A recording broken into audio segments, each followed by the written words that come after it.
एका ठिकाणी म्हणून ठेवलेलं आहे, ते म्हणतात भारत का जमीन का तुकडा नहीं, भारत जमीन का टुकड़ा नहीं जीता जागता राष्ट्रपुरुष है, भारत जमीन का टुकड़ा नहीं जीता जागता राष्ट्रपुरुष है।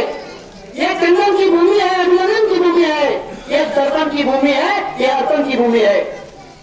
इसका कंकर कंकर शंकर है, इसका बिंदु बिंदु मंगल है। हम जिएंगे तो इसके लिए, हम मरेंगे तो इसके लिए। भारत जमीन का टुकड़ा नहीं, एक जीता जाता राष्ट्रपुरुष है, एक जीता जाता राष्ट्रपुरुष है। पुढे मी जेव्हा थोडसा आठवणीमध्ये जातो आणि एका ठिकाणी एक कविता माझ्या मनाला खूप भावली होती, ही कविता तुमच्या समोर ठेवत आहे।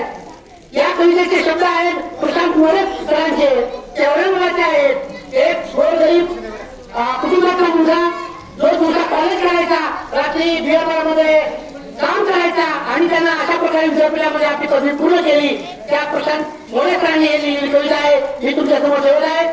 मी इच्छा व्यक्त करतो की तुम्हाला ते नक्की आवडेल।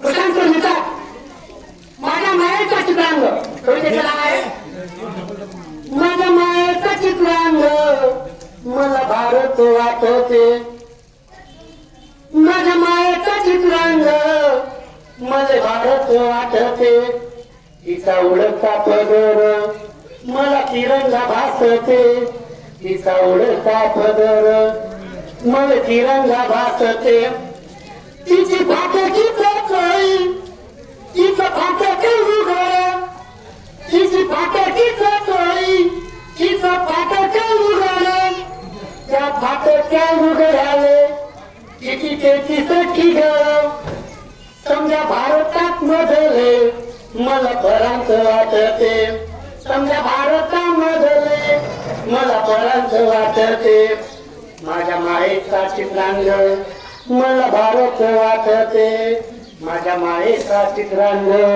मला भारत वाटते, तिचा उडता पदर मला तिरंगा वाटते, तिचा उडता पदर मला तिरंगा वाटते, मला तिरंगा वाटते, तिचा कपाळाचा कुंकू अशोक चक्र वाटते, तिचा चेहरा पाहून भारत गरीब वाटते, तिचा चेहरा पाहून भारत गरीब वाटते, ती करते घर काम, ती करते घर काम, तिचा गळतोया घाम, तिच्या घामाच्या धारेत गंगा जमुना वाहते, तिच्या घामाच्या धारेत गंगा जमुना वाहते, तिचा उडता पदर मला तिरंगा भासते, तिचा उडता पदर मला तिरंगा भासते, मला तिरंगा भासते,